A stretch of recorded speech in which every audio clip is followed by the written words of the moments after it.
I've played hide and seek probably 100 times in my life, but I only remember one game where I prayed nobody would find me, because the alternative was so much worse.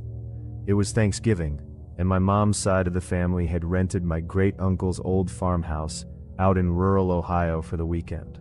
The place had been empty for years before he finally let us use it again. After dinner, my cousins and I, there were about 9 of us, ages 9 to 17, decided to play hide and seek through the whole house. It was a good house for it. 2 stories, a root cellar, a barn out back, and an attic that ran the length of the roofline. I wanted to win. My little cousin Tyler was it.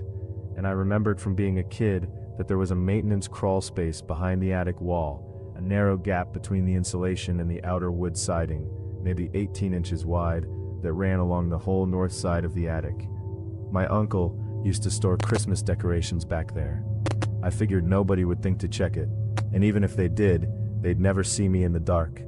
I squeezed in through the little access panel, pulled it shut behind me, and lay down flat in the dust and old insulation. It smelled like mothballs and wood rot. I could hear my cousins downstairs, laughing, calling out names, doors opening and closing. I remember smiling to myself. Nobody was gonna find me here. Then I heard something behind me.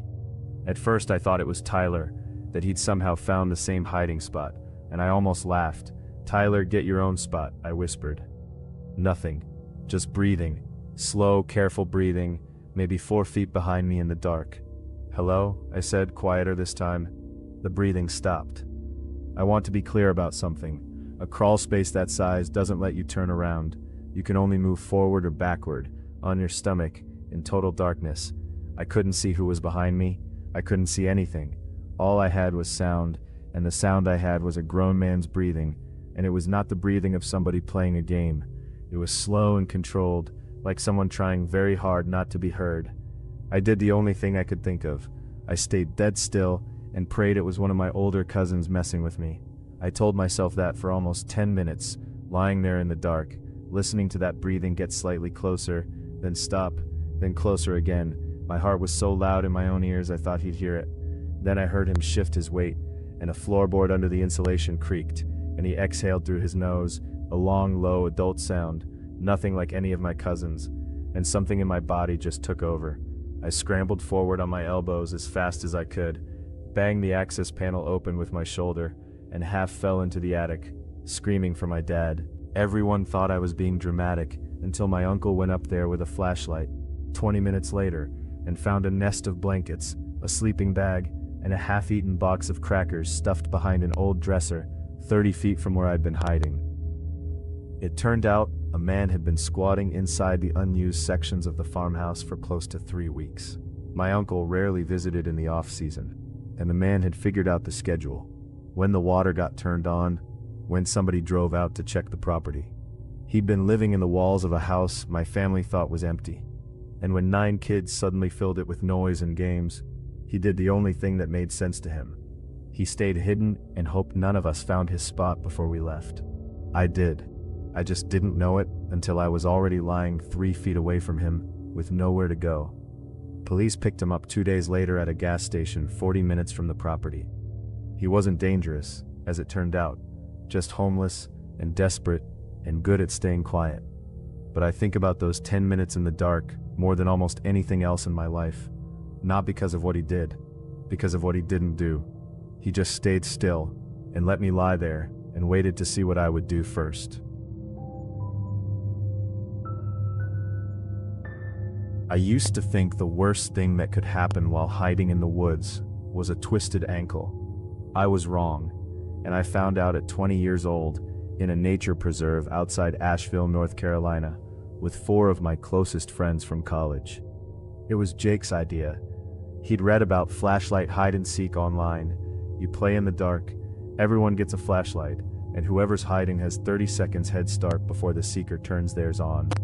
The preserve was massive, something like 600 acres of hiking trails, ravines, and dense brush, and it closed to the public at sunset, which of course made it feel like the whole place belonged to us. I ran off the main trail into a thicket that overlooked a service road, the kind maintenance trucks used to access the deeper parts of the park. I dropped down low behind a fallen log, flashlight off, and waited for Jake to give up looking. That's when headlights swept across the trees below me. A pickup truck came down the service road and stopped. 2 men got out, then a third from the passenger side. I remember thinking at first that it was probably rangers doing a night check, and I almost stood up to wave. Something about the way they were moving stopped me. Quiet, quick, glancing back toward the main trailhead every few seconds like they didn't want to be seen either. They opened the truck bed and started pulling out duffel bags, heavy ones, the kind that clank when they hit the ground. I heard pieces of the conversation drift up through the trees, something about needing to be gone before someone checked the lot again, and about splitting the rest of the pieces once the second bag was loaded. One of them mentioned moving product through Charlotte. I didn't need to understand all of it. I understood duffel bags full of something heavy enough to clank, and men who kept checking over their shoulders in a closed park at night, and I understood that I needed to not be there. I shifted my weight to back further into the brush, and a branch snapped under my knee. All 3 men went still. One of them pulled a flashlight off his belt and swept it up toward the tree line, right across the spot where I was lying. "Somebody's up there," he said, and his voice had changed completely. Flat, alert, no more joking. I didn't wait to find out what happened next. I got up and ran, and I want to tell you that running through a dark forest you don't know, over roots and rocks and drop-offs you can't see, while men who very likely had guns were behind you, is unlike any fear I've experienced before or since. I could hear them crashing through brush behind me, spreading out, one of them yelling for the others to cut him off at the ridge trail. I found Jake and the others by pure luck. I nearly ran directly into Sarah, who was hiding behind a boulder about 400 yards away. I grabbed her arm and just said, "Run, now, don't ask," and something in my voice must have told her I meant it, because she didn't argue. We didn't stop moving until we hit the visitor center parking lot, and even then I made everyone get in the car before I explained anything. I called 911 from the road. Police searched the preserve that night, and the service road the next morning. They found tire tracks, discarded packing material, and traces that later matched a stolen firearms case out of a burglary 2 counties over. They never caught the men, as far as I know.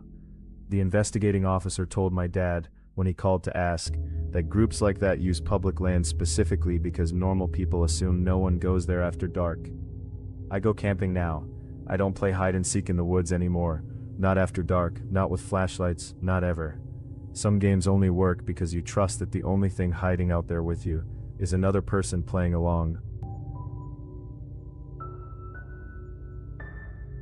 I worked renovation crews for 3 years before I quit, and the Fairmont Ridge Mall job is the reason why. The mall had been dying for a decade, maybe 8 stores left open out of what used to be over 100, and our company had a contract to gut the old Anchor department store on the east wing and convert it into a call center. 6 of us were finishing the last night shift before the drywall crew took over, and around 11, somebody, I think it was Marcus, suggested we play 1 round of hide and seek through the empty wing before we clocked out. It sounds stupid saying it now. At the time it felt harmless. The whole east wing was ours, dark and empty, mall security long gone for the night, and we were all a little punchy from 12-hour shifts. I ran into an old clothing store, one of those chains that had gone under years ago, and slipped behind a row of stockroom shelving still bolted to the back wall. It was pitch black back there, boxes and old hangers everywhere, and I remember feeling almost giddy, thinking nobody would check this far back. A few minutes later, I heard footsteps in the main store. I figured it was Marcus or one of the others, so I stayed quiet on purpose, holding my breath, waiting to hear them give up so I could jump out and scare them. Instead, I heard a second set of footsteps join the first, and then a voice that I did not recognize, low and businesslike. "This one's already been cleared. Empty since 19, nothing here." "What about the jewelry place? The one by the food court? They still got the safe?" "Yeah, Ferraro's.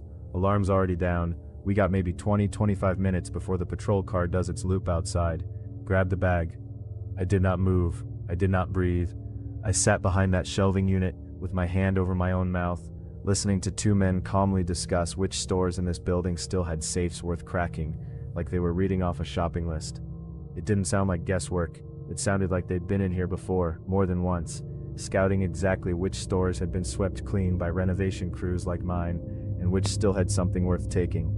Then one of them said, "Hang on," and a flashlight beam swept across the stockroom door. I heard the door creak open, Light crawled across the boxes near me, inches from where I was crouched, and I remember thinking, very clearly, that if that beam swung 6 more inches to the left, it would land directly on me. "Just junk back here," the man said, and the light clicked off, and the footsteps receded back toward the main mall corridor.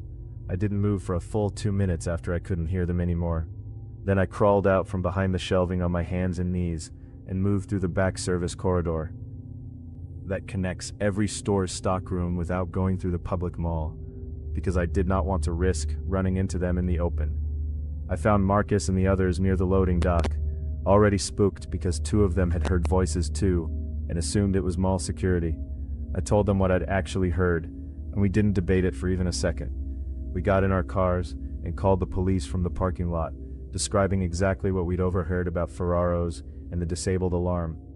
Police intercepted 3 men leaving the mall service entrance 11 minutes later, with tools consistent with safecracking and a duffel bag they hadn't had time to fill.